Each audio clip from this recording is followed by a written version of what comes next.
que eu queria dar para vocês, pessoal, é uma aulinha sobre o pensamento neurológico. O neurologista ele tem uma forma peculiar de pensar e de formular o diagnóstico, e era isso que eu queria mostrar para vocês como a gente faz isso, dar alguns exemplos, e no final eu queria propor alguns casos clínicos para a gente exercitar isso. Tá? O que diferencia o neurologista das outras especialidades é talvez a forma de pensar. Eu acho que nenhuma especialidade tem tanto a questão do detetive quanto a neurologia. A gente pega cada pistazinha na história, no exame físico, para poder chegar aos diagnósticos neurológicos. Então, isso é uma coisa que a gente tem que praticar sempre. Sempre que a gente for colher uma história, fazer um exame neurológico, a gente tem que estar praticando isso para tentar chegar às diferentes etapas do diagnóstico neurológico. Então, em primeiro lugar, pessoal, não existe um diagnóstico neurológico. Sempre que a gente for examinar, avaliar um paciente com uma queixa neurológica, a gente tem que dar três diagnósticos diferentes. A gente tem que encontrar um diagnóstico topográfico, ou seja, onde está a lesão, um diagnóstico sindrômico e um diagnóstico etiológico, aí sim, que vai ser o nome da doença que a gente vai dar para o paciente. Não tem como a gente chegar ao diagnóstico final sem a gente passar por essas duas etapas, pela etapa do diagnóstico topográfico e pela etapa do diagnóstico sindrômico. Eles são essenciais para a gente chegar a uma conclusão. Então, o diagnóstico topográfico, o primeiro ponto, é a pergunta onde está a lesão. Ele responde a pergunta onde está a lesão. O sistema nervoso central, como você sabe, ele é altamente compartimentalizado, então lesões que, às vezes, diferença de milímetros entre uma área e outra, a gente já pode ter uma sintomatologia totalmente diferente.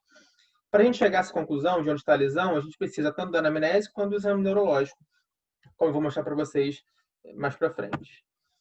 A gente tem que responder, então, para o diagnóstico topográfico, a gente tem que raciocinar isso muito em sessão clínica. Eu não sei quanto vocês têm de prática de sessão clínica.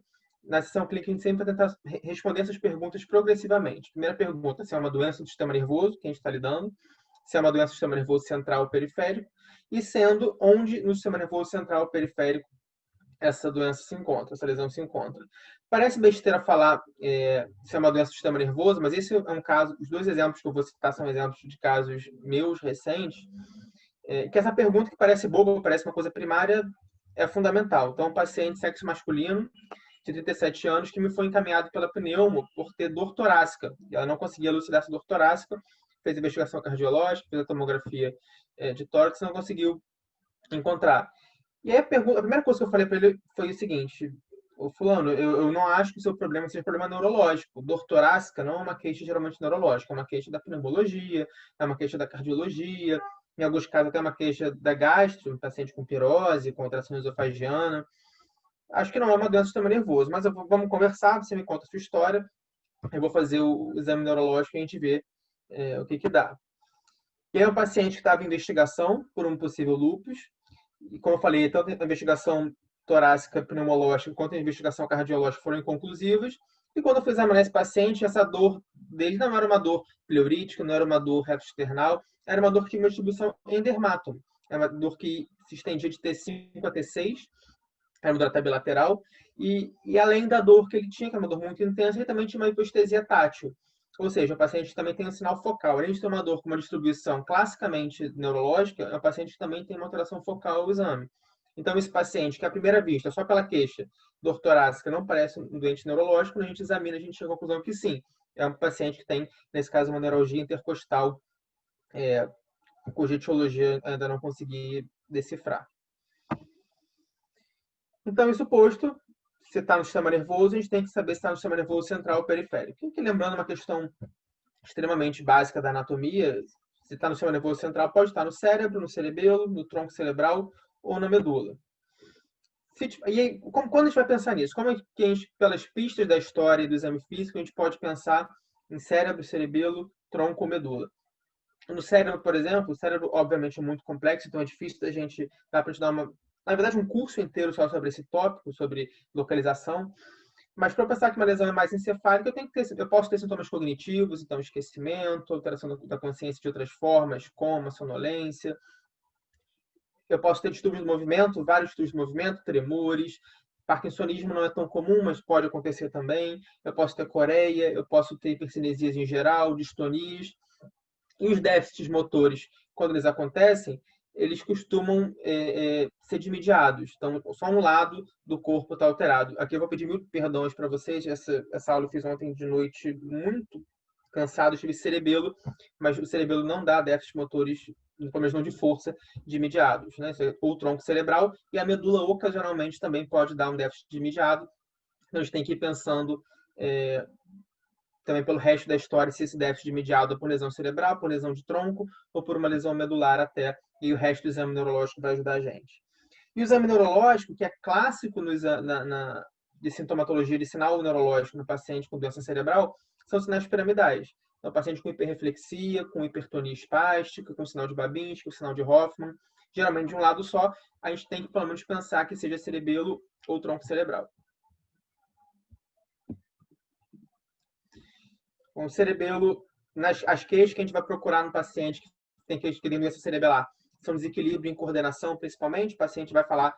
Eu queria chamar a atenção para vocês da queixa de tonteira, que a gente escuta com muita frequência, tonteira. Tonteira, a primeira pergunta que eu faço é o que você chama de tonteira? Porque tonteira pode ser desequilíbrio e a gente vai ter que pensar no cerebelo e vai ter que pensar também no cordão posterior. Pode ser vertigem, então sensação de movimento no ambiente, ou pode ser rotacional ou não, e a gente tem que pensar em labirinto, principalmente. E pode ser só uma sensação de que a cabeça está muito leve. Então, a gente tem que sempre focar a história quando o paciente se queixa de tonteira, que é uma queixa muito, muito comum. E aí, o exame, a gente tem achados que são muito clássicos das síndromes cerebelares, a dismetria no teste dedo-nariz ou no teste dedo-dedo, ataxia em geral, principalmente ataxia de marcha, ataxia postural, de tronco, paciente que tem uma dificuldade de equilíbrio em pé. A instabilidade postural, paciente... Lembrando da marcha também, né? As ações de marcha e de postura, paciente que vai ter sempre a base alargada, vai ter muita dificuldade de andar em linha reta, não vai tolerar fazer o tandem, então andar com o pé na frente do outro. Esse paciente não tem sinal de Romberg, então ele vai ter instabilidade tanto com os olhos abertos quanto com os olhos fechados.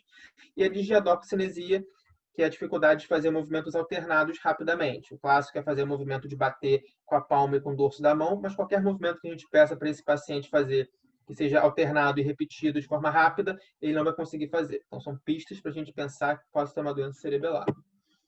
O tronco cerebral, é claro que é muito complexo, talvez seja a estrutura mais complexa de todas essas do ponto de vista de localização. A gente tem mesencéfalo, a ponte e o bulbo. E o que sugere para a gente na história ou no exame que tenha uma doença de tronco cerebral são alterações da consciência, as lesões que pegam de mesencéfalo e ponte, pegam o sistema reticular ativador ascendente em alguns casos, e aí a gente pode ter o coma, ou uma sonolência muito grave que a gente não consegue encontrar um motivo. Para a gente ter coma, lembrando, não sei se vocês já deram isso, para a gente ter coma, a gente tem que ter ou uma lesão metabólica, ou uma lesão no tronco, ou uma lesão muito grave bilateral nos dois hemisférios. Fora isso, não tem como a gente ter coma. Então, sempre que eu tenho paciente com coma, eu tenho que localizar uma dessas três condições que expliquem. Então, o tronco é uma das principais. Então, o paciente tem um sangramento pequeno no tronco, ele já pode estar em coma sem precisar de lesão bihemisférica. Lesão de nervos cranianos é muito comum e muito importante também. Lembrando que todos os nervos cranianos, tirando o nervo óptico e o olfatório, eles saem do tronco cerebral, seja do mesencéfalo ou da ponte do bulbo. Então, quando eu tenho uma síndrome alterna com lesões de nervos cranianos de um lado e hemiparesia piramidal do outro lado, isso sugere altamente lesão de tronco cerebral. E alguns distúrbios do movimento também, com destaque para o parkinsonismo. Lembrando que no mesencéfalo está a substância negra, que é a substância que está lesada na doença de Parkinson. E ao exame neurológico, a gente tanto vai ter sinais piramidais quanto alterações de nervos cranianos, sugerindo para a gente que possa haver uma doença de tronco cerebral. E, por fim, a medula, o que vai apontar para a gente que possa ser uma doença de medula na história vai ser um déficit bilateral, geralmente, embora, como eu falei antes, não necessariamente. Eu posso ter uma hemissecção medular, por exemplo, e eu vou ter alterações de força só de um lado, embora aí eu tenha alterações de sensibilidade de diferentes formas dos dois lados. E alterações esfincterianas. Paciente que se queixa de fraqueza e que se queixa de não conseguir urinar, eu tenho que pensar numa doença medular, urinar e evacuar. Lembrar da questão da sensibilidade tátil e vibratória, que passam por vias diferentes na medula. Então, se eu tiver uma alteração vibratória de um lado e tátil do outro, eu tenho que pensar em doença medular também. Uma secção medular, uma síndrome de Brown-Séquard. O nível sensitivo é muito clássico também.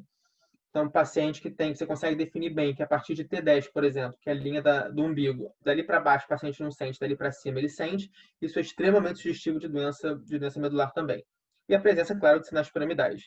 Eu quero chamar a atenção para vocês aqui, porque esse é um diagnóstico diferencial que não é simples e que é muito frequente, que me é muito pedido em emergências e em CTIs no dia a dia, que é para diferenciar uma síndrome medular aguda de uma síndrome de Guillain-Barré, por exemplo. Em fases muito agudas, embora a gente espere sempre sinais piramidais na doença medular, mas em fases muito agudas a gente tem o choque medular. Então, esse paciente ele demora ainda para desenvolver hiperreflexia, para desenvolver sinal de Babinski e espasticidade. Então, numa fase muito aguda, uma síndrome medular ela tende a ter a reflexia e isso dificulta muito a diferenciação com Guillain-Barré ou com outras doenças mais periféricas. E aí o que ajuda a gente são esses dois pontos, são o nível sensitivo e a alteração esfincteriana. Isso a gente tem que ter em mente para diferenciar uma síndrome de Guillain-Barré ou uma doença medular. Essa semana eu fui ver um paciente, inclusive, semana passada, na verdade, um dos hospitais que eu trabalho, que tinha uma alteração, na verdade era uma tetraparesia, ficou essa dúvida entre Guillain-Barré e medula. Mas nesse caso era Guillain-Barré por outro motivo, porque ele tinha uma diparesia facial, que é uma coisa que a gente não espera ver, evidentemente, na medula, porque ele teria que ter uma lesão mais alta, uma lesão de fossa posterior, de ponte especificamente. E aí, falando de medula, vale a pena também citar as doenças do segundo neurônio. Então, lembrando que o segundo neurônio motor está localizado no corno anterior da medula, e quando ele está doente por algum motivo, eu vou ter uma atrofia muito importante, desproporcional à fraqueza, e eu vou ter fasciculações, que são sinais de desnervação aguda.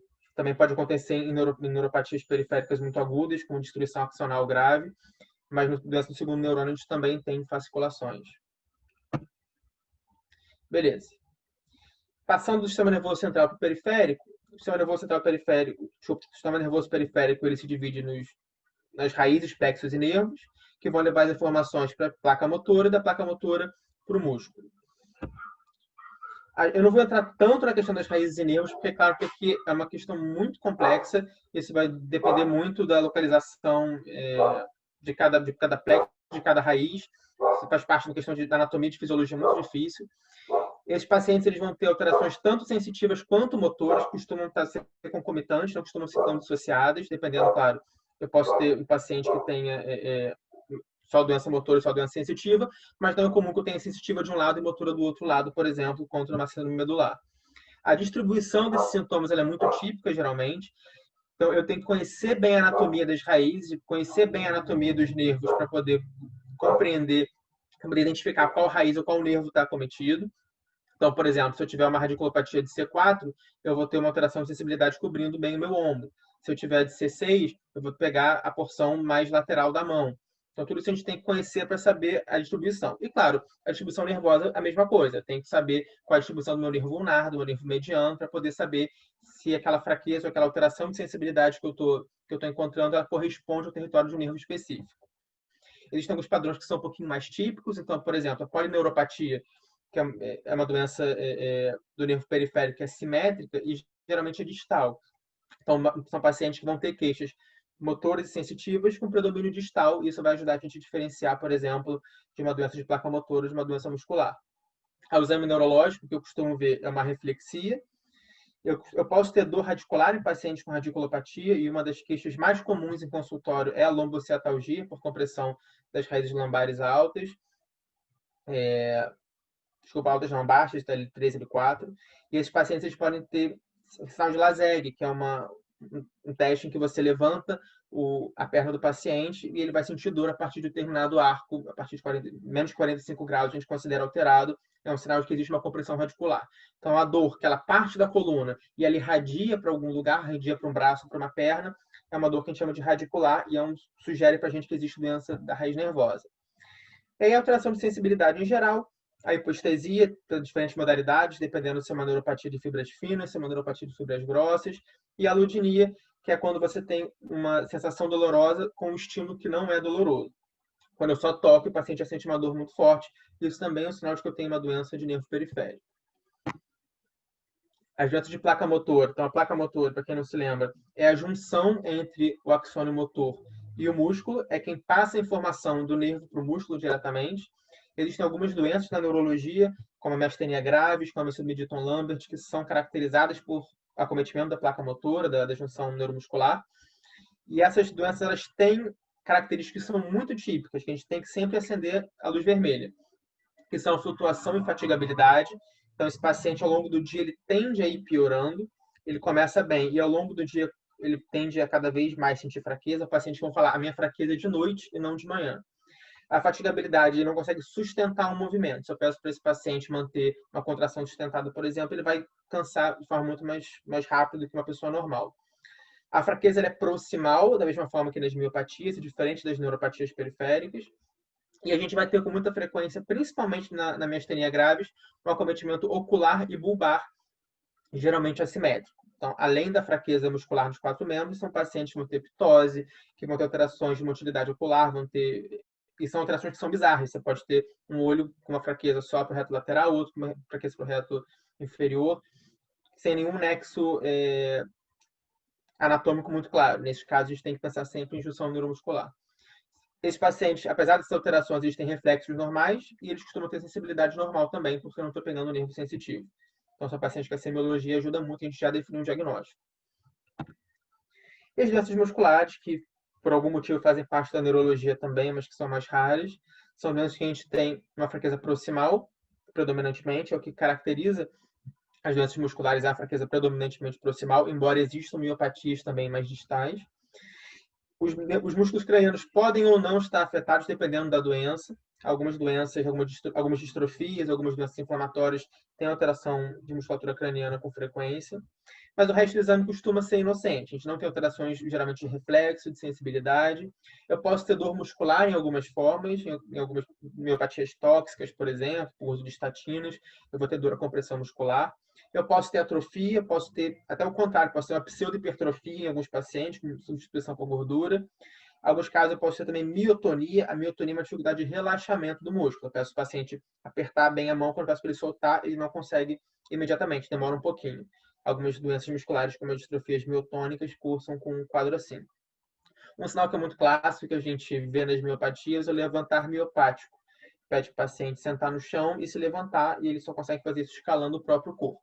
O levantar miopático de Gowers é um sinal patognomônico de doença muscular de fraqueza das cinturas, da cintura pélvica. Pessoal, sobre o diagnóstico topográfico, alguma dúvida, alguma pergunta? Nenhuma aqui, não tem. Não? Beleza. Então, na história, no exame neurológico, já tem que ter pelo menos relacionado, tentado identificar onde está a minha lesão. Mas além de saber onde está a lesão, eu preciso saber como é a minha lesão. Então, preciso dar um diagnóstico sindrômico, saber qual é a síndrome que está causando aquilo, como é que é a fenomenologia daquela lesão. E para isso eu não preciso do exame neurológico, eu preciso da anamnese. Então, a anamnese bem colhida é a chave para eu dizer qual é a síndrome que está cometendo aquele paciente. E tem 2 perguntas que eu preciso que vocês saibam, que esteja medular para vocês, que a gente tem que encontrar na nossa história, que são a velocidade de instalação e o curso da doença, como a doença evoluiu. Uma coisa que a residência de neurologia me ensinou, que eu não aprendi na faculdade, foi colher história. A gente aprende a colher história, colher anamnese de forma muito mecânica. A gente sai fazendo as perguntas, pega o fio de um sintoma e vai tentar explorar aquele sintoma, pega o fio do sintoma, do outro sintoma, sem tentar correlacionar muito um com o outro, a gente pergunta se conhece o barbeiro, enfim. E uma coisa que eu não fazia, não sei se vocês fazem, mas eu não fazia, que eu aprendi a fazer na residência, e que eu aconselho que vocês tentem fazer daqui para frente, é tentar montar na cabeça um gráfico de como os sintomas evoluíram. Então, se vocês saírem da história sem conseguir traçar na cabeça de vocês um gráfico desse sintoma, saber qual a velocidade com que o sintoma surgiu, se o sintoma tem evoluído progressivamente, se foi uma doença monofásica. Se não conseguir fazer isso, vocês não conseguiram colher a história, não conseguiram identificar como que aquele sintoma se comportou. Então, do ponto de vista neurológico, principalmente, essa anamnese não adiantou. Então, é essencial que vocês tenham na cabeça que a gente precisa traçar um gráfico. Tentem pensar nisso sempre para colher uma história, principalmente o doente neurológico. Aí a gente tem que pensar quais são as possíveis síndromes que podem causar. Existe esse acrônimo que é o VINDICATE, que fala das principais causas de doenças. Então, elas podem ser vasculares, infecciosas, neoplásicas, degenerativas ou drogas, intoxicação ou iatrogênica, congênita, autoimune, inflamatória, traumática ou endócrino-metabólica. Então, sempre que eu pedir para vocês o diagnóstico sindrômico, a gente vai ter que tentar encontrar qual desses elementos está presente. Então, por exemplo, se o meu paciente relata que o quadro dele teve um início muito agudo, eu vou pensar em vascular, no sangramento, numa isquemia ou no trauma. E aí, nesse caso, eu vou ter bem definido o que causou. Vou saber que o paciente bateu cabeça e começou a ter sintomas a partir dali. Se eu tenho um início subagudo, que pode ter demorado alguns dias, talvez, algumas semanas no máximo, eu tenho que pensar numa infecção. E claro que algumas infecções elas podem ter um curso mais arrastado. Por exemplo, tuberculose, uma meningite tuberculose pode durar meses, mas classicamente as infecções têm início subagudo. Ou doenças inflamatórias ou autoimunes, como esclerose múltipla, que costuma ter um surto que começa de forma relativamente aguda, ou encefalite autoimune, que também costuma ter um curso bem subagudo.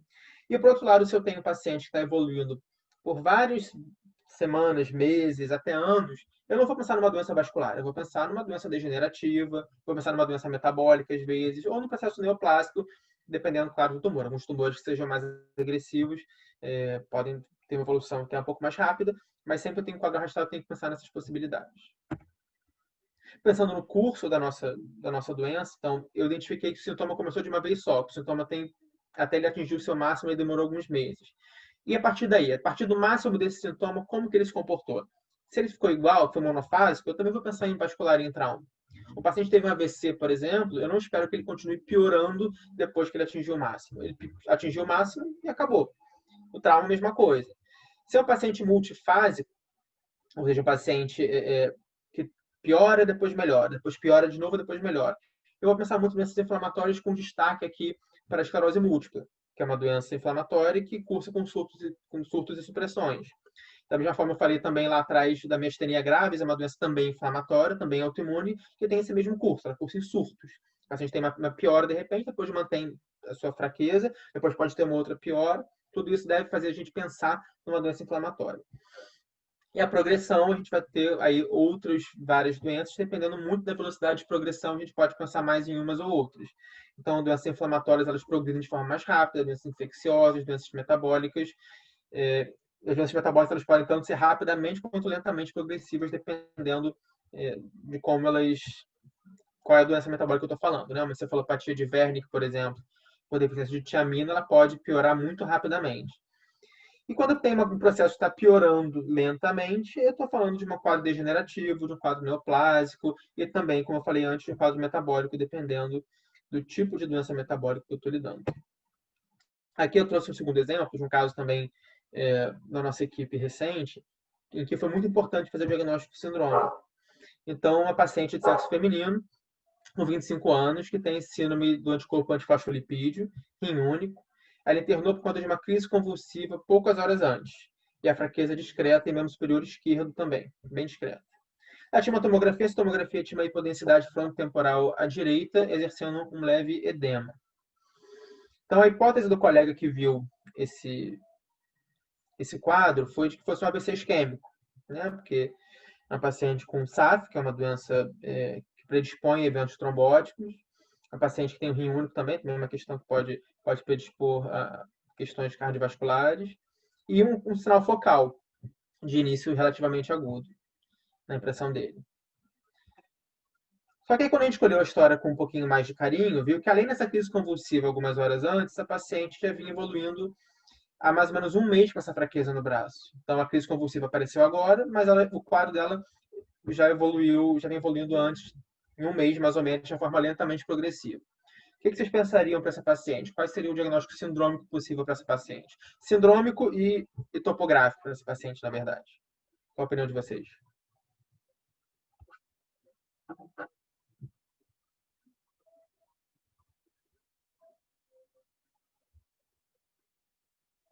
Alguém?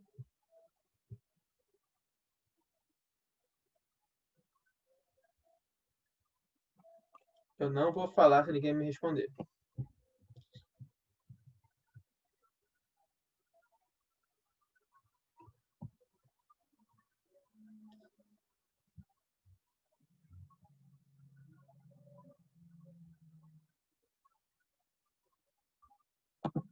Alguém, gente? Vamos lá.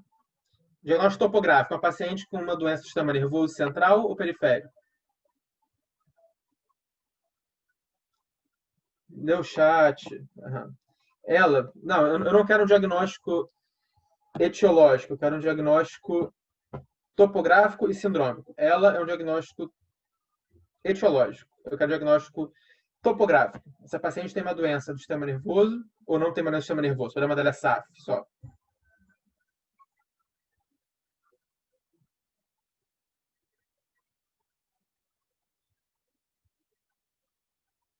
Estão me ouvindo, gente? Sistema nervoso, beleza, maravilha. Uma doença do sistema nervoso. É uma doença do sistema nervoso central ou periférico? Crise convulsiva é um sintoma central ou periférico? É um sintoma central, beleza. É um sintoma central do cérebro, do cerebelo, do tronco ou da medula?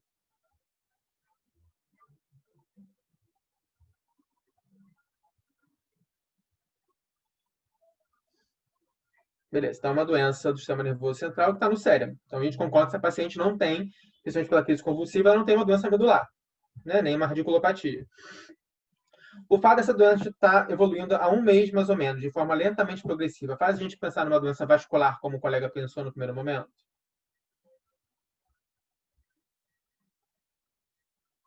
Faz a gente pensar em quê? Quais são os diagnósticos sindrômicos possíveis para essa paciente?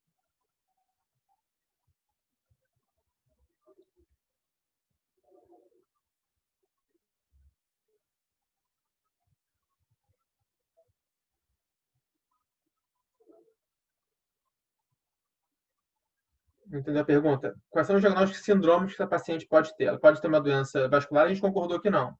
Pode ser uma doença metabólica, degenerativa, uma doença neoplásica, uma doença infecciosa, uma doença degenerativo.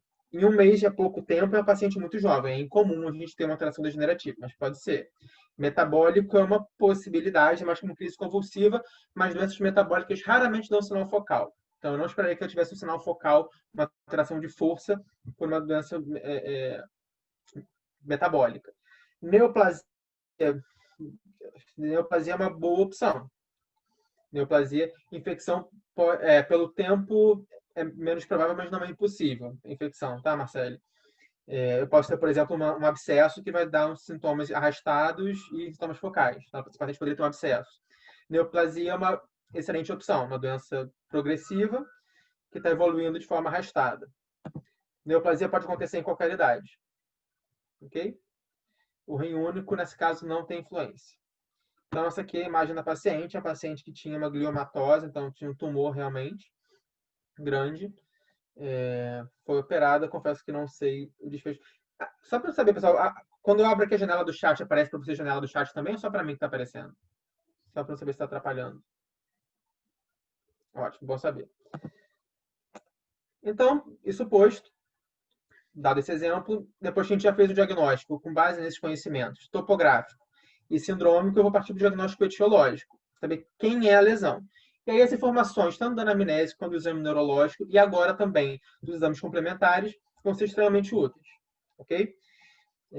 Aí vão entrar questões, como vocês falaram agora, a idade, o rim único. Essas informações vão ser essenciais de comorbidades, de fatores de risco, de idade, para a gente poder definir qual doença se encaixa mais para aquele determinado paciente.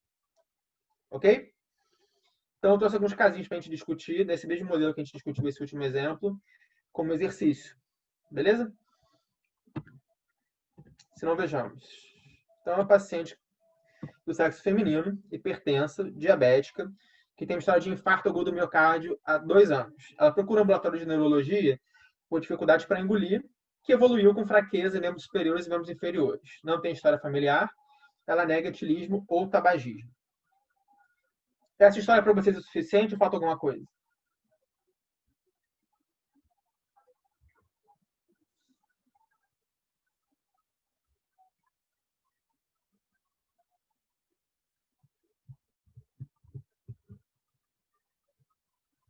Alguém já consegue me dar um diagnóstico sindrômico ou topográfico com base nessa história?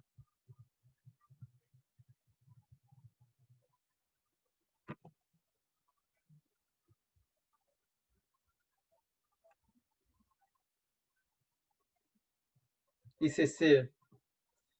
Wallace, é uma aula de neurologia, Wallace. Não me complica. Minha pergunta é, as informações que eu coloquei aqui para vocês são suficientes ou falta alguma coisa?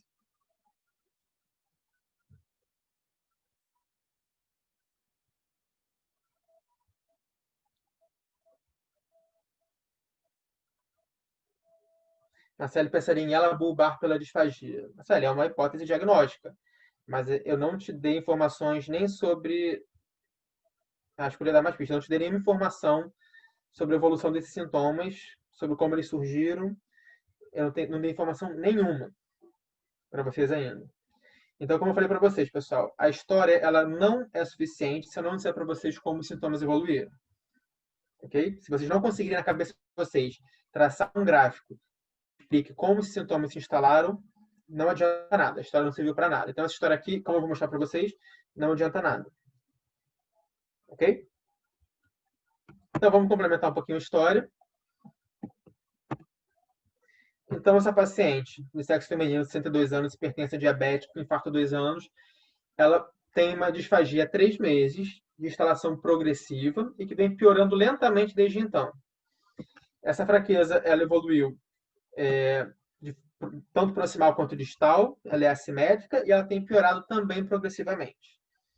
O que a gente consegue tirar daqui, pessoal, do diagnóstico sindrômico dessa paciente? Sindrômico. Qual o síndrome essa paciente tem? Essa paciente tem uma doença infecciosa, inflamatória, degenerativa, vascular. O que vocês acham?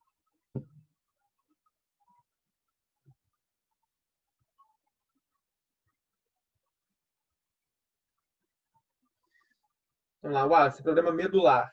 É uma paciente que tem disfagia. Disfagia não bate muito com uma doença medular, não é o que a gente costuma ver. Doença vascular não é o que a gente pensa no primeiro momento, porque é uma paciente que não teve início agudo. Lembrando que as doenças vasculares elas têm início agudo e monofásico. Eu espero que o paciente comece sintomas de forma muito abrupta e depois ela não tenha mais piora. Então, esse é um caso que não bate com vascular. A hipótese que eu pensaria, que também concordo com vocês, a maioria agora, é uma doença degenerativa. Então, uma doença que há 3 meses tem se instalado, tem piorado progressivamente há 3 meses. Então, degenerativa seria uma opção do ponto de vista sindrômico. Do ponto de vista topográfico, aqui tem muitas coisas que a gente pode pensar. Vocês pensariam em cerebelo para essa doença, para essa doente? As queixas dela, pela anamnese, são queixas de doença cerebelar, por exemplo? Não, poderia ser uma doença... As outras todas poderiam ser, né? Eu estou pensando. Mas aqui, sigamos. A gente sabe que não é uma doença cerebelar, já é um bom começo. Então vamos à discussão do exame neurológico dessa paciente. Essa paciente tem a marcha atípica, a estática sem alterações, ela tem uma diparesia facial sem alterações de motilidade ocular.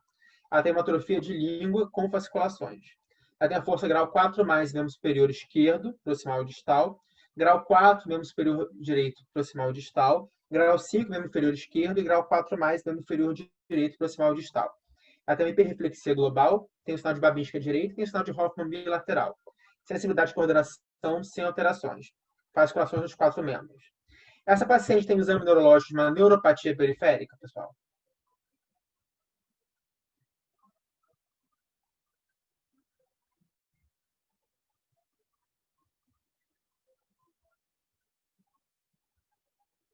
Quais são os sinais que chamam a atenção para vocês na história que falam contra a neuropatia periférica ou a favor de neuropatia periférica?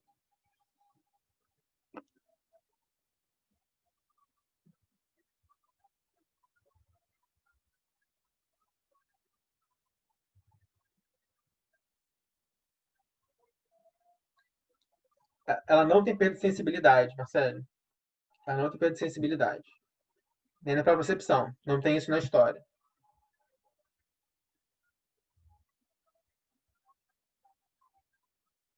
A redução de força em membros ela é um sinal que realmente está presente na neuropatia periférica, mas existe uma distribuição que é muito típica. A gente tem uma distribuição ou no território de um nervo de uma raiz, ou mais distal. Esse não é o perfil dessa paciente. A paciente tem sinais de qual síndrome neurológica clássica? Ela tem sinais de uma síndrome de primeiro neurônio motor. Ela tem uma hiperreflexia, eu tenho sinal de Babinski, eu posso ter uma espasticidade depois de algum tempo. Então, essa paciente tem uma síndrome de primeiro neurônio motor que é muito clara. Okay? Tem os estigmas que a gente chama da síndrome piramidal. Essa paciente, além disso, ela também tem alguns achados que são muito característicos. Ela tem atrofia da língua e ela tem fasciculações, que são sinais que mostram uma desnervação aguda, importante. Aguda e crônica. A fasciculação é uma desnervação aguda e a atrofia é uma desnervação crônica. Então, essa paciente também tem uma síndrome e segundo neurônio motor. Ok? Então, se a gente tivesse que fazer um diagnóstico sindrômico e topográfico dessa paciente. É uma paciente que tem uma doença degenerativa, aparentemente, e é uma paciente que tem uma localização da doença no primeiro neurônio motor, que aí pode ser no cérebro, pode ser na medula, e tem uma doença também no segundo neurônio motor. Tá claro isso, pessoal? Vocês entenderam esse raciocínio?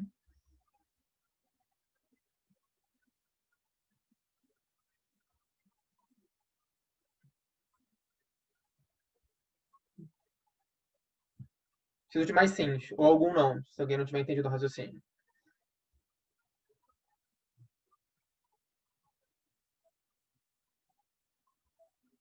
Pessoal, isso aqui é um exercício, são poucas pessoas na sala, então vocês podem participar e para tirar dúvida, porque esse é um raciocínio extremamente importante. Se vocês gostam de neurologia, esse raciocínio tem que estar muito na ponta da língua, ok?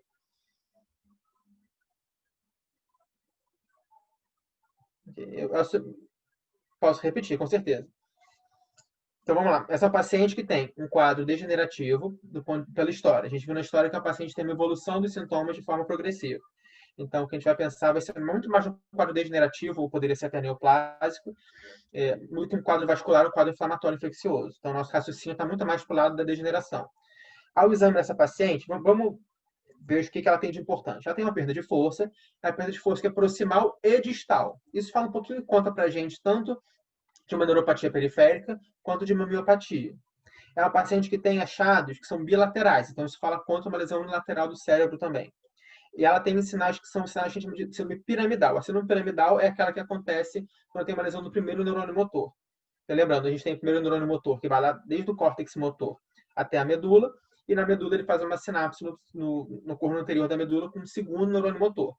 Quando a gente tem uma lesão no primeiro neurônio motor, a gente tem alguns achados que são clássicos, que são hiperreflexia, sinal de Babinski, espasticidade, sinal de Hoffman. Se eu tenho uma doença no segundo neurônio motor, eu vou ter uma atrofia desproporcional e vou ter fasciculações. Essa paciente, ela tem, e eu também posso ter perda de reflexo. E essa paciente, ela tem sinais que sugerem para a gente uma perda do primeiro neurônio motor, então ela tem hiperreflexia, sinal de Babinski, sinal de Hoffman, e isso pode localizar a lesão tanto no cérebro, na cápsula interna, quanto na medula. Ela tem uma doença também do segundo neurônio motor, porque ela tem fasciculações e tem uma atrofia de língua. E aqui eu quero chamar a atenção de vocês que ela tem alterações na face também. Ela tem uma disparesia facial e uma atrofia da língua. Então é uma lesão que não está localizada só lá embaixo. Um raciocínio importante, pessoal, lembra, sempre tem uma síndrome do segundo neurônio motor. O segundo neurônio motor, como eu disse, ele está localizado no corno anterior da medula. Então, ele é um neurôniozinho ali que de onde saem os axônios para aquela região da medula, do corpo, aquela região correspondente àquela parte do corpo. Nesse caso, eu tenho uma paciente que tem alterações nos 4 membros. Então, eu não posso pensar que essa paciente tem uma lesão medular localizada. Vocês concordam comigo? Se eu tenho lesão do segundo neurônio motor nos 4 membros e na língua, eu não tenho uma doença num ponto só da medula. Eu tenho uma doença que está disseminada. Está claro isso para vocês? Não está no nervo facial em si. Nesse caso, eu tenho uma doença, na verdade, do neurônio motor. Não é do nervo em si. É no corpo neuronal, não é no axônio. Tá bom? Tá claro o raciocínio, pessoal? Por que a gente chegou à conclusão de que uma paciente tem uma doença de primeiro neurônio motor, uma paciente com uma doença de segundo neurônio motor e uma doença que é disseminada, não uma doença que está localizada num ponto só. Show? Quais exames complementares vocês acham que essa paciente merece?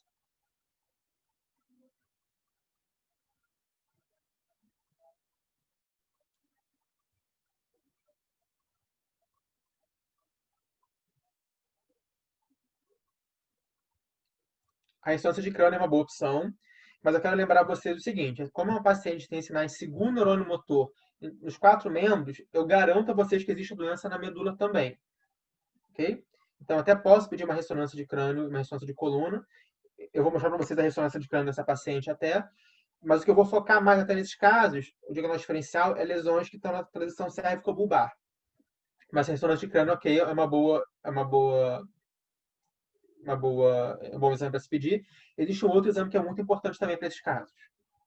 Mais importante que a ressonância até.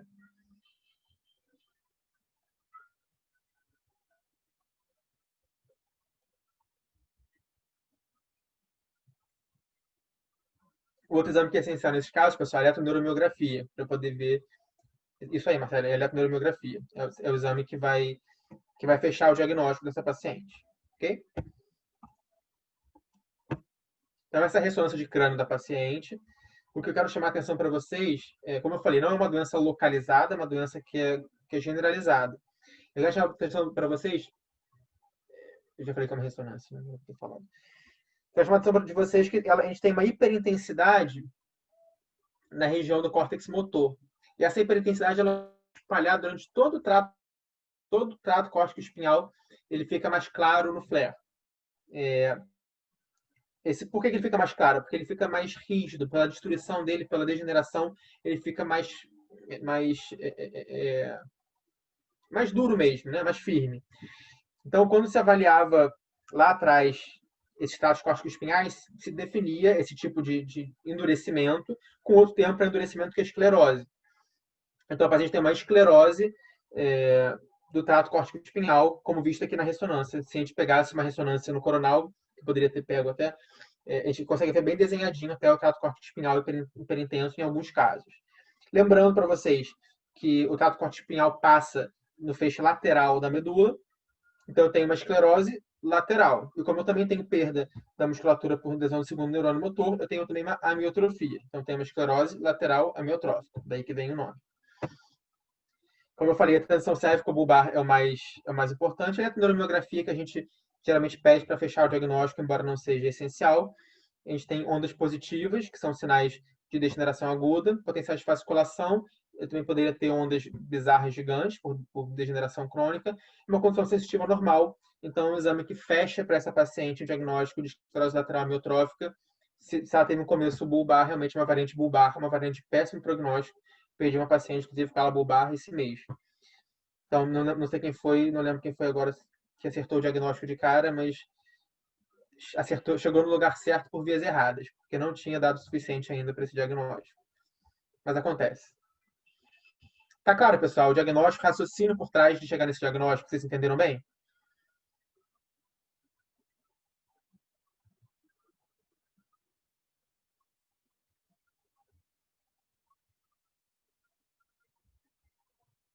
Maravilha. Então vamos ao segundo caso. Antes disso, desculpa. Só algumas curiosidades para vocês, umas trivias. Essa aqui é uma atrofia de língua. Quando vocês verem essa atrofia de língua aqui, vocês têm o dever de pensar imediatamente em ela, ok? E aqui é um outro achado que é interessante, que é split hand, a mão dividida. Perfeito, Marcelo, exatamente. Split hand. Então, é um paciente que poupa a região ulnar, e a gente tem a região tenar, que também é ulnar, na região hipotenar, desculpa, e a região tenar também uma atrofia importante. Então, split hand, que é uma manifestação muito clássica da ELA. Até vou dizer para vocês curiosidades, essa paciente que eu falei que acabou de falecer, minha, a paciente me procurou por outro motivo, a paciente acabou de ser internada por uma cefaleia. Quando eu estava examinando ela, estava achando ela disártica, meio esquisita. Quando ela abriu a boca, por algum motivo, eu olhei e eu vi que ela tinha uma atrofia de língua dessa. Foi um diagnóstico dado por acaso. Não era queijo que a paciente trouxe para mim, mas quando ela abriu a boca, eu vi que ela tinha essa atrofia de língua. Aí eu aprofundei a história nesse sentido e a gente deu o diagnóstico de ela. E uma paciente que faleceu agora, teve um pouco menos de 6 meses, 7 meses de vida depois disso. Uma forma bulbar, que é uma forma mais grave da ela, inclusive. Então vamos ao caso 2. Caso 2 é uma paciente de sexo feminino, 62 anos, hipertensa diabética, com história de infarto há 2 anos. Procura um ambulatório de neurologia por apresentar dificuldade para engolir, que evoluiu com fraqueza de membros superiores e membros inferiores. Nega história familiar, nega etílismo e tabagismo. Alguém tem um diagnóstico para dar? Ou quer alguma informação a mais dessa paciente?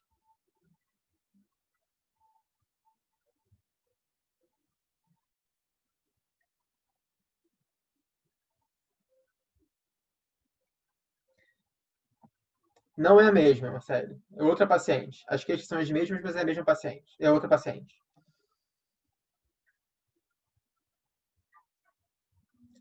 Quais informações você quer, Rafael?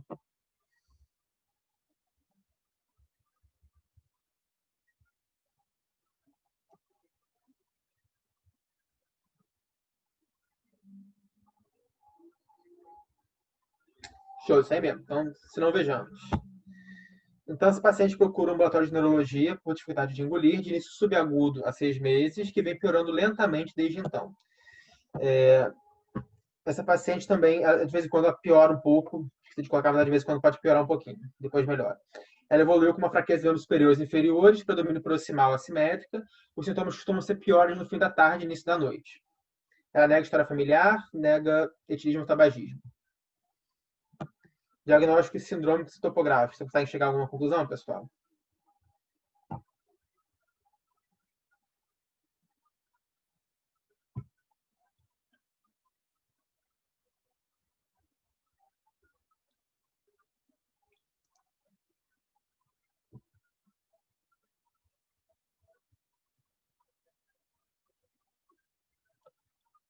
Degenerativa é uma hipótese, mas não é a única. Como eu falei, eu não escrevi aqui, mas é uma paciente cujo quadro, às vezes ela piora muito, às vezes ela melhora, às vezes piora muito, às vezes melhora. Faltou essa informação, peço desculpas a vocês. Neoplasia com essa história aqui seria uma hipótese, sim. Mas não com essa piora e melhora.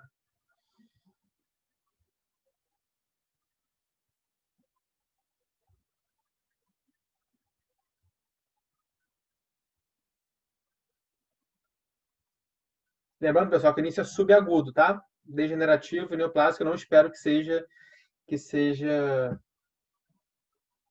degenerativo ou neoplásico. O início costuma ser mais arrastado.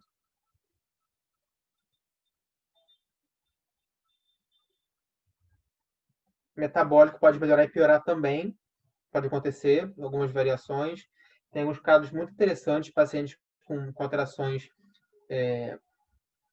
com diabetes, com hiperglicemia, com glucagon, com tumor glucagonoma, que fazem sintomas no final do dia só. Infeccioso é uma hipótese, mas é muito arrastado também. Mas existem infecções que são arrastadas. O início subagudo é esquisito. Eu pensaria em inflamatório, pessoal, tá? O início que foi subagudo. Esse inflamatório pode piorar rápido ou lentamente. E o paciente com cursos de pioras e melhoras seria a minha principal hipótese de uma doença durar 6 meses, durar muito mais do que isso às vezes até, tá, Rafael? Essa é uma doença em particular que eu vou falar para vocês, que pacientes ficam anos com essa doença. Muitos anos com essa doença. Então, a paciente tem uma fraqueza de predomínio proximal. O que vocês pensam em um paciente com fraqueza de predomínio proximal?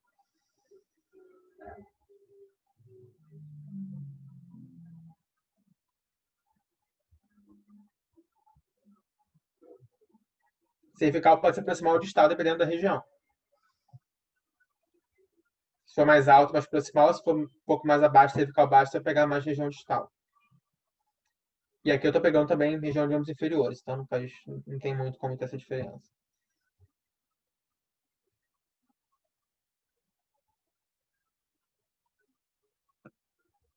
Lembrando, pessoal, fraqueza distal eu penso em neuropatia, fraqueza proximal eu penso em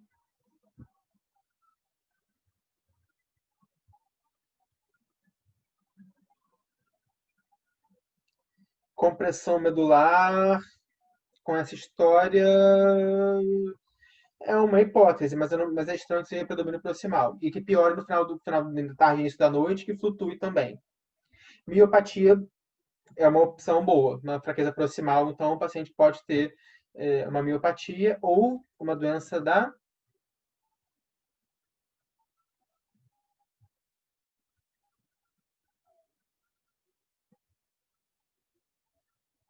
miopatia, doença da junção neuromuscular, tá, pessoal? Quando a gente pensa, isso aí, Marcelo. Quando a gente tem uma fraqueza proximal, paciente com dificuldade de levantar da cadeira, dificuldade para lavar o cabelo, pegar coisas no alto, são pacientes que a gente tem que pensar em junção neuromuscular e em músculo. O fato de ela ter disfagia pode se encaixar nas duas condições, mas faz a gente pensar um pouquinho mais em uma doença da junção neuromuscular. Ok? E o fato de sermos, como eu falei, início subagudo e de ter flutuações, a gente tem que pensar numa doença inflamatória obrigatoriamente. Vamos lá. Ao exame. Então, a marcha da paciente é atípica, estática sem alterações. Ela também tem uma diparesia facial. Tem uma ptose palpebral bilateral assimétrica, pior à direita. Tem uma paresia do músculo reto superior à esquerda, reto lateral à direita. E tem sinal de Cogan bilateral. O sinal de Cogan é quando a gente pede para o paciente olhar para baixo por alguns segundos e depois pede para ele subitamente olhar para frente. E aí eu vou ter uma contraçãozinha normal, um pequeno twitch das pálpebras. Isso é muito clássico dessa doença que a gente vai falar. uma força grau 4 nos 4 membros, discretamente pior à esquerda e que piora com manobra de fatigabilidade. Então, se peço ao paciente estender os braços e sustentar, e eu ficar forçando várias vezes o braço dele, depois de um tempo ele não consegue mais sustentar. Reflexos profundos normais, RCP, reflexo plantar, inflexão bilateralmente, coordenação e sensibilidades normais. Qual é o diagnóstico de vocês, pessoal? Diagnóstico sindrômico, topográfico e talvez até o etiológico.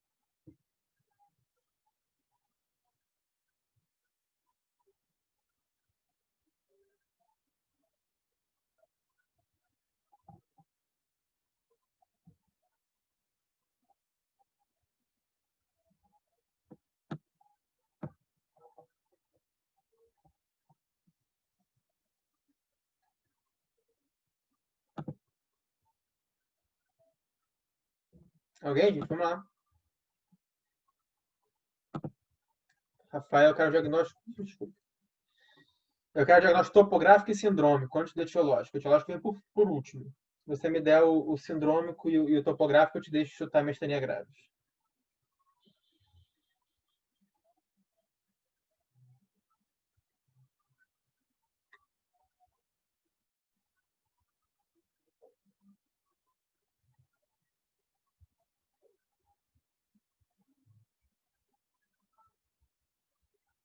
Por que, Viviane, vascular? O paciente está piorando há 6 meses. Por que pensar em vascular?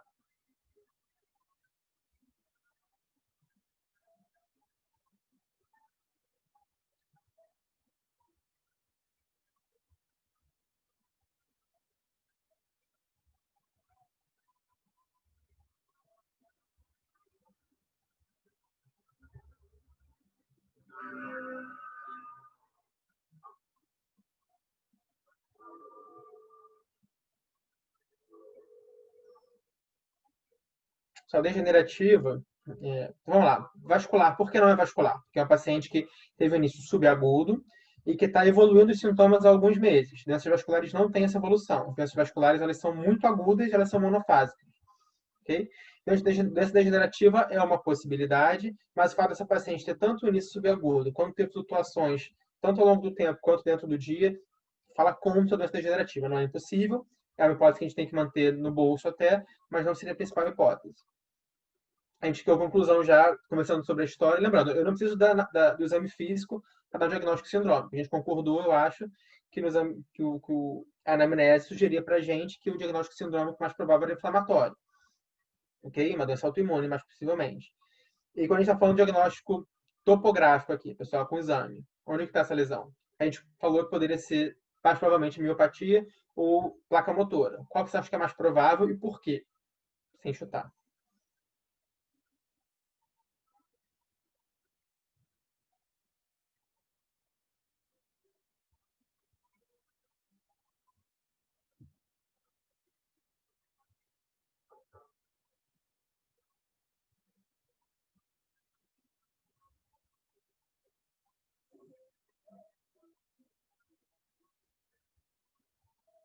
Por quê, Marcelo, placa motora?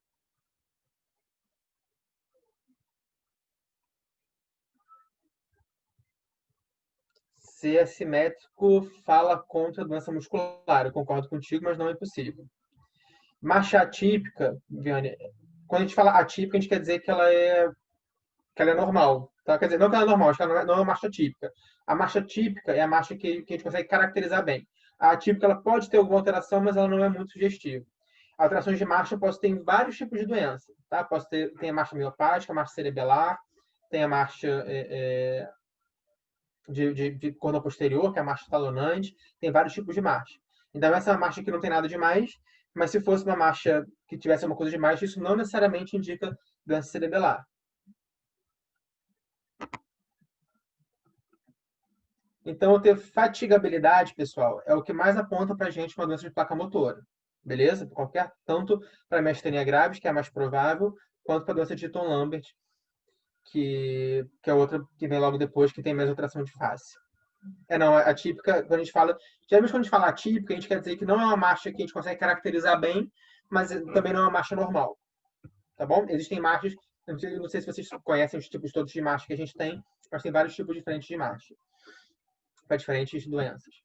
Então, é um paciente que tem alteração de musculatura de face importante, tem uma fraqueza proximal, reflexos preservados e uma fatigabilidade. Então, é um paciente que tem um exame físico clássico de uma síndrome de placa motora. Então, a investigação para esses pacientes, pensando, aí a hipótese principal realmente, como o Rafael falou lá em cima, é de miastenia graves. Então, eu tenho que investigar algumas coisas que são importantes, tenho que investigar principalmente hormônios tireoidianos, que podem causar também, doenças da tireoide podem causar síndromes miastênicas. Eu procuro sempre o anticorpo, que está mais frequentemente associado, que é o anticorpo antirreceptor de acetilcolina.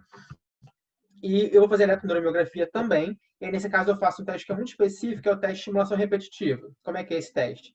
Eu coloco, eu dou um estímulo do paciente, que são vários choques seguidos. E aí eu espero, como o músculo ele fatiga, eu espero que a onda, essa aqui é a primeira onda, e conforme eu vou dando outras ondas, você percebe que a resposta vai sendo menor com o tempo. E isso caracteriza para a gente fatigabilidade. Então, um decremento maior que 10% na estimulação repetitiva caracteriza uma miastenia grave, que é o diagnóstico desse paciente. Ok? Ih, fiz besteira. E aí, sempre que eu tenho, pessoal, bom, mas não faz mal. O que, é que a gente tem que pensar no paciente idoso com miastenia graves? Qual é o diagnóstico que a gente tem que procurar ativamente como causa da miastenia graves? Quem sabe?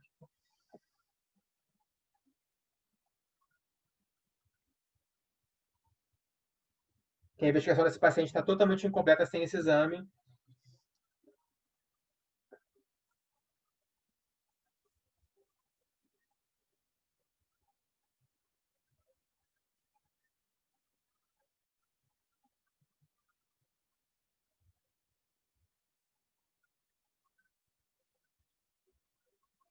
Alguém? Vamos lá, gente.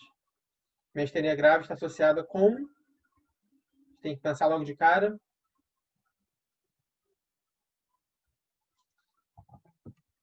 Beleza, a gente tem que pensar em timoma, tá, pessoal? Tumor de timo. Então, essa paciente tem que pedir, sempre que a gente tem paciente com miastenia grave, a gente tem que pedir uma tomografia de tórax. Aí aqui a gente tem um timoma. E alguns desses pacientes até melhoram com a ressecção do timo. Por que relação com o idoso? Porque é mais frequente. Vamos lembrar, gente, que doença autoimune é mais frequente em jovem do que em idoso. Ok? Sempre lembrar disso. Na verdade, todo paciente que tem miastenia graves, eu tenho que pensar em timoma e tenho que pedir uma tomografia de tórax. Todo paciente. Mas com o idoso, isso é ainda mais importante, porque a miastenia graves ela é uma síndrome paraneoplásica, com muita frequência, do timoma. Então, o idoso, a maior parte dos casos de miastenia no idoso estão relacionados a timoma, mais do que no jovem. Então, em todos os pacientes com miastenia é obrigatória a tomografia de tórax, mas no idoso é mais obrigatório ainda, se é que isso é possível. Dúvidas, pessoal? Deu para entender o raciocínio por trás desse caso também?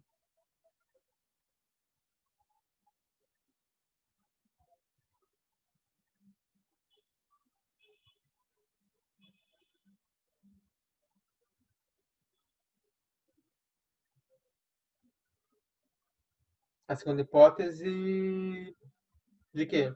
De etiológico ou topográfico? Ou sindrômico?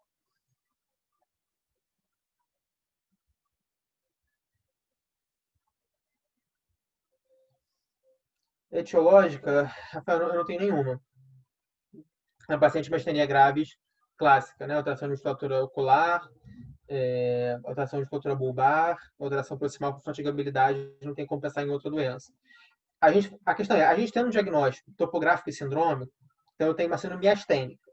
Então, meu raciocínio a partir daí vai para outras síndromes miastênicas. Essa paciente pode ter uma miastenia congênita, ela pode ter uma miastenia secundária, algum medicamento secundário, alguma alteração hormonal.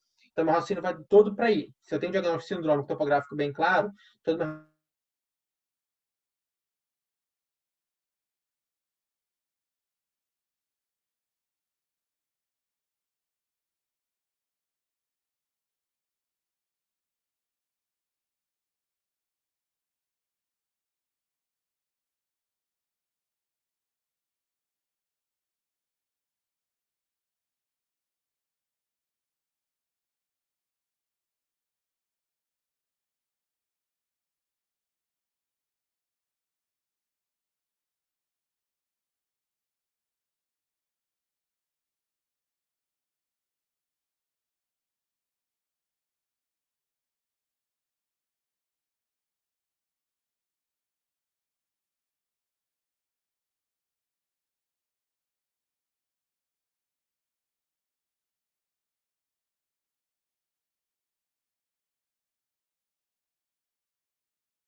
foi totalmente imbecilidade minha mesmo, de o celular caiu do carregador enquanto eu estava dando a aula, e aí como eu estava usando, ainda estou usando o Bluetooth do celular. Enfim, peço 3 milhões de desculpas, pessoal. Vamos encerrar aqui com o terceiro caso, porque eu já aprendi vocês tempos demais pela minha enrolação. Deixa eu fechar o WhatsApp também, que é bom.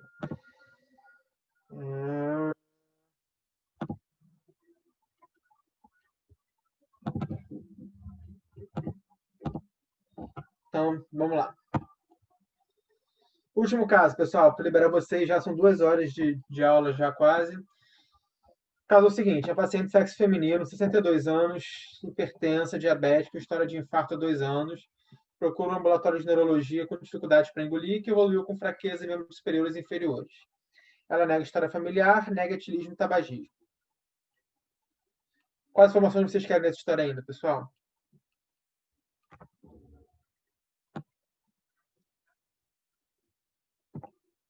Dizem que o aprendizado é a arte da repetição, então por isso que eu repito várias vezes a mesma coisa.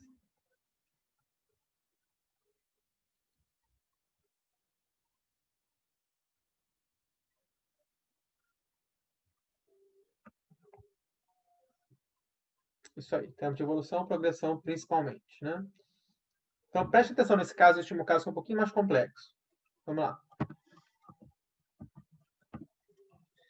Então, essa é uma paciente procura um ambulatório de neurologia com dificuldade para engolir há 20 anos após câncer de faringe, que evoluiu com fraqueza em membros superiores e inferiores. Ela sente os 4 membros mais fracos desde que fez quimioterapia, mas de forma discreta, e nunca percebeu grande piora.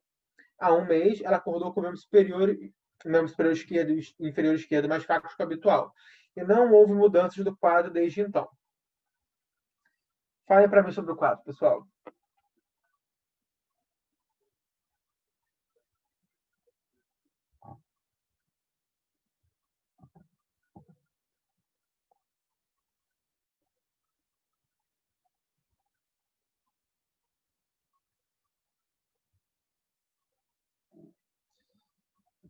Pois é, mas o problema é que os pacientes eles não trazem tudo desenhadinho para vocês. Thalita chutou polineuropatia pós-QT. Neuropatia periférica. Viviane também. Por que neuropatia periférica ou polineuropatia pós-QT? Que lembro, é um diagnóstico etiológico, não é o que queremos ainda. Por que neuropatia periférica? Thalita e Viviane falaram neuropatia periférica.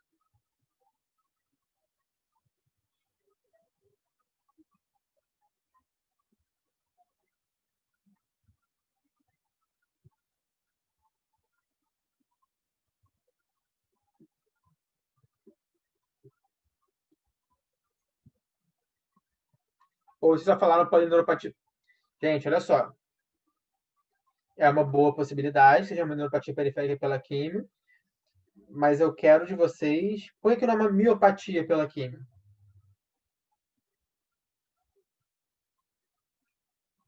Ou uma lesão isquêmica pela químio?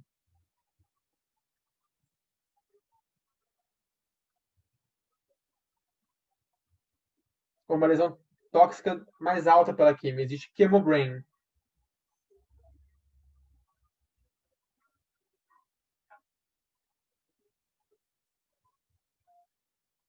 Vocês acham que essa paciente tem um processo ou 2 processos? Marcelo, ela. Veja bem. Preste atenção direitinho na história. São vários, já tem mais de um processo acontecendo. A isquemia, ela não dá e passa. Ela dá e não piora mais. Certo?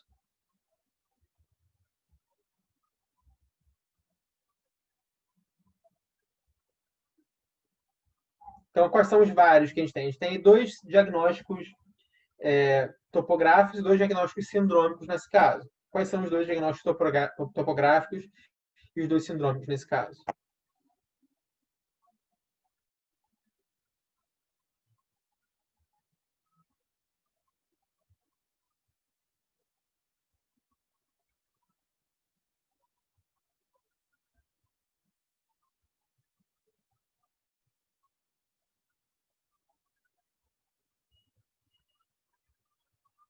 Sistema nervoso central e hemiparesia esquerda.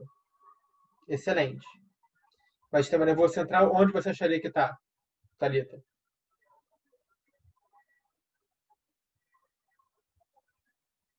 Sistema nervoso central pode ser cérebro, cerebelo, medula ou tronco cerebral.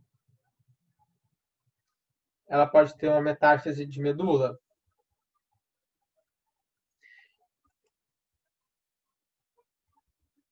Pode ter metástase de medula? Pode. Pode ter metástase de medula. Só que a evolução dela não é uma evolução de metástase, não é uma evolução neoplástica, vocês concordam? Como é que evolui uma neoplasia? A neoplasia ela é uma evolução lentamente progressiva. Essa paciente não está tendo uma progressão lenta de nenhum dos sintomas dela, certo? Essa paciente tem, Marcelo, uma doença, como a Thalita falou, do sistema nervoso central e do periférico. O sistema nervoso central está onde? Ele está numa hemiparesia, então numa doença que é dimediada. Poderia ser também até no tronco? Poderia ser no tronco, não é impossível. Né? Eu não estou dando outras informações aqui. Para as informações que estou dando aqui, pode tanto ser tronco quanto ser cérebro. E o sistema nervoso periférico, eu acho que vocês estão indo na quimioterapia. Mas eu não sei se isso aqui não é uma miopatia, por exemplo. Eu não estou dando informação se a força é mais distal ou mais proximal. Ok? Então, o que a gente tem de informação objetiva aqui? Eu tenho uma doença realmente, provavelmente do cérebro ou do tronco, porque eu tenho uma hemiparesia. Eu tenho uma doença dos 4 membros, que pode ser medular, nada impede que seja medular também, pode ser periférica dos nervos, pode ser periférica dos músculos. Tá claro isso até agora, pessoal? Esse é o meu diagnóstico topográfico.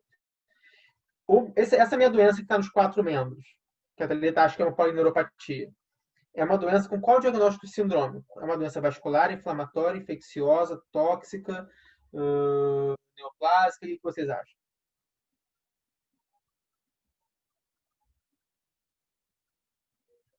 Vocês acham que é tóxica porque eu falei da quimioterapia. Beleza. Mas como essa doença se comporta para vocês pensarem que ela pode ser tóxica? O que o comportamento dela diz para vocês que ela é tóxica? Em quê?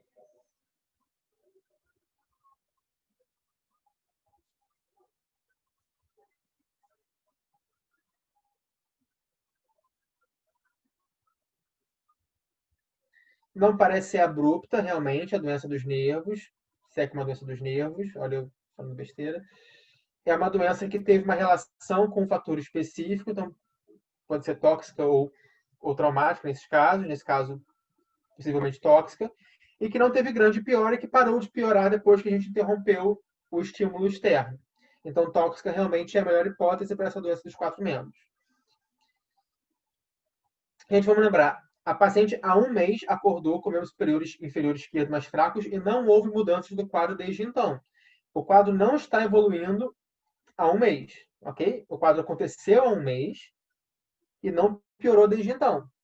Ela acordou de uma forma, então foi um quadro agudo há 1 mês, que não piorou desde então, ou seja, monofásico.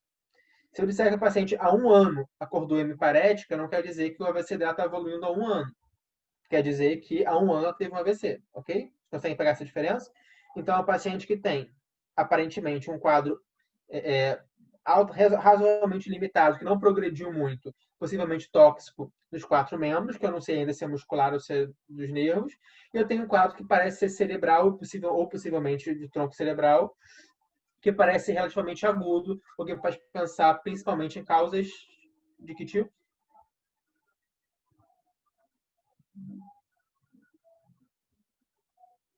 Isquemia, por que não sangramento?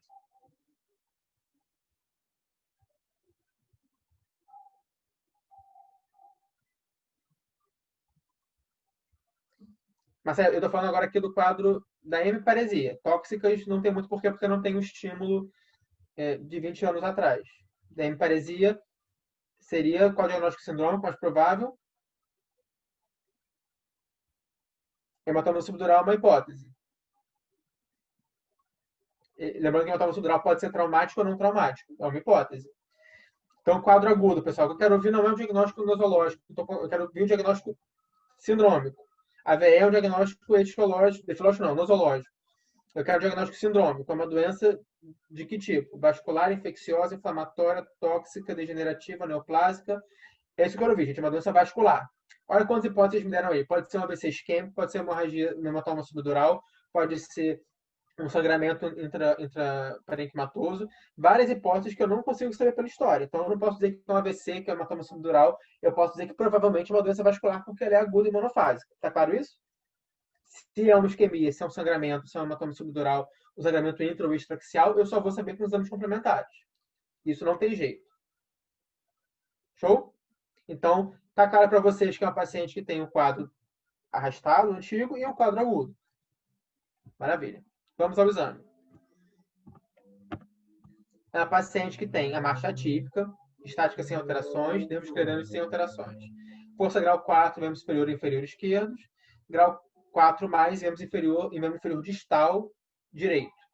Grau 5, membro inferior direito proximal, membro superior direito. Reflexos exacerbados no indivíduo esquerdo. Reflexos profundos à direita muito reduzidos. RCP, então, cutâneo plantar infecção à direita e diferente à esquerda. Sensibilidade dolorosa reduzida em pés até a linha dos tornozelos. Restante normal, coordenação normal. E aí? Qual o diagnóstico? Fiz besteira.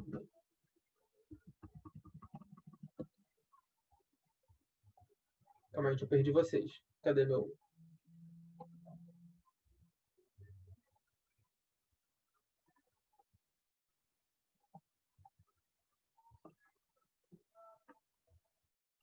Calma aí. Achei. Então, vamos lá, pessoal. Sobre esse exame, o que vocês acham?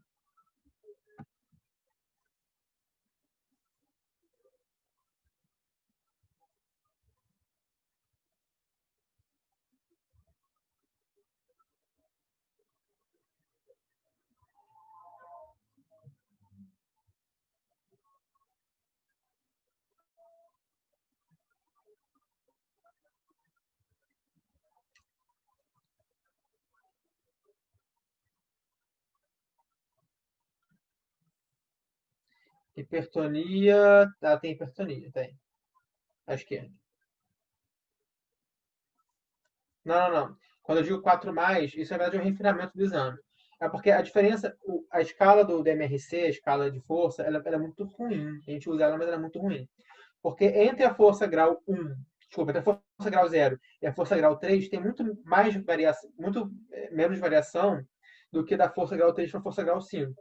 Então, o paciente pode ser força grau 4, por exemplo, perto do 5 ou perto do 3. Perto do 5 que ele move normal, só que vence resistências moderadas, ou perto do 3 que ele mal vence a resistência. Então, isso é uma variação muito grande. Então, às vezes, a gente, para refinar um pouquinho mais o exame, a gente divide o grau 4 em 4 mais, 4, 4 menos. 4 mais quando ele está mais próximo do 5 do que do 3, 4 menos quando ele está mais próximo do 3 do que do 5. Ok?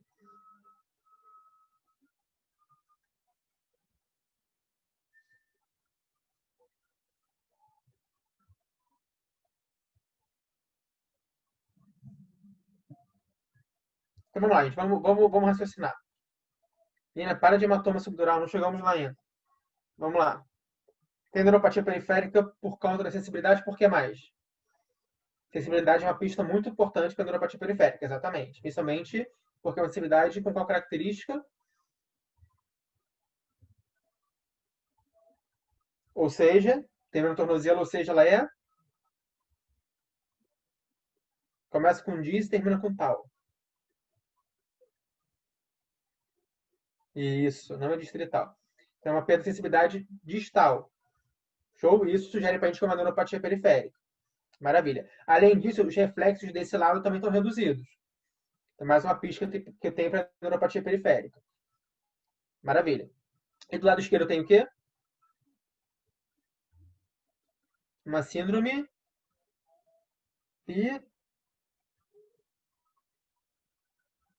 piramidal. Exatamente. Né? Paciente com hiperreflexia. Aqui, ela não chega a ter um Babinski, mas quando a gente tem um reflexo assimétrico, um reflexo cutâneo plantar assimétrico, inflexão de um lado e indiferente do outro, eu posso considerar isso como se fosse quase um Babinski. Também é um sinal de liberação. Tá bom? Então, é um paciente que tem. Então, resume para mim, pessoal. Então, o que a gente tem aqui de diagnóstico topográficos e sindrômicos dessa paciente?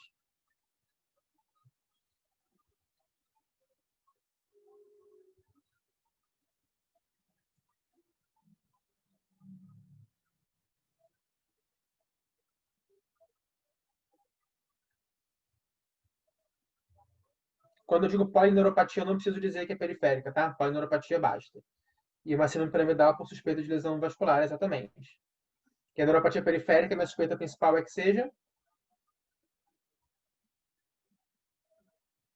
tóxica. Perfeito. Tá? Então, uma síndrome piramidal, provavelmente pode ser uma AVC isquêmica, uma RAS, pode até ser uma HSD realmente.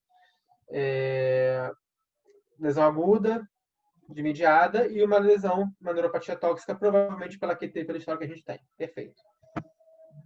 Investigação laboratorial de polineuropatias. E a gente sempre pede, pessoal, vitamina B12, pede hormônios tireoidianos, e a gente pede com frequência também, caso a gente pense em vasculite, uma neuropatia por vasculite, que também existe, que é mais assimétrica no caso. Tudo normal. A eletroneuromiografia mostrou pra gente sinais de polineuropatia axonal sensitivo motora, com predomínio sensitivo, provavelmente. E a imagem de crânio é essa daqui. E eu quero ouvir de vocês as 3 seguintes informações. A primeira é... Seguinte, não, a primeira. Que exame é esse?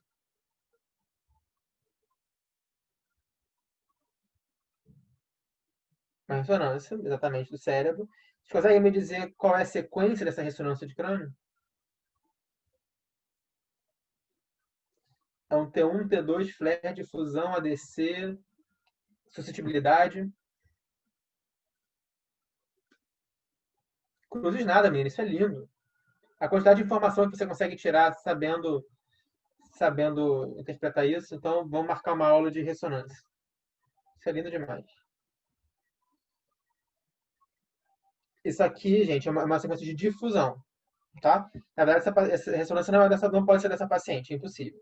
Porque essa alteração só haveria em fases um pouco mais agudas. Mas isso aqui sugere uma lesão isquêmica, tá bom?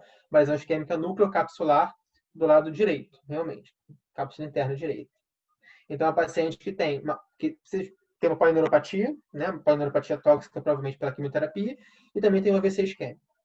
Ok?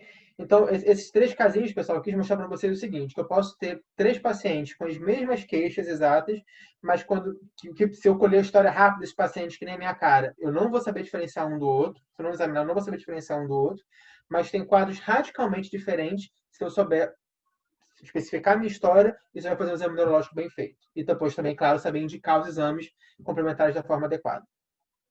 Tá bom? Eu acho que com isso eu finalmente libero vocês. Peço de novo 3 milhões de desculpas pela confusão toda técnica e principalmente técnica. Não só técnica, mas também minha de ter errado o horário. Acho que tem algumas aulinhas para a gente marcar. A aula de ressonância acho que é uma boa também. Tá bom? Se alguém tiver alguma pergunta, alguma dúvida, pode me fazer agora ou tá aqui o meu e-mail também para a gente poder conversar.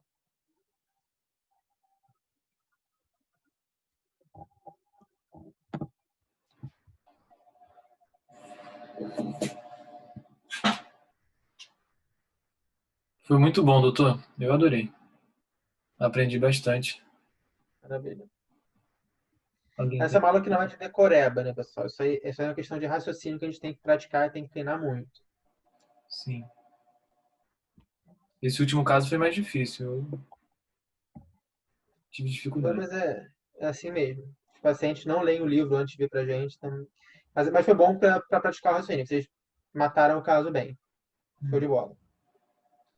Muito Beleza, bom. pessoal? Beleza. Obrigadão, professor. Então, até a próxima. Até a próxima. Tchau, tchau. Tchau.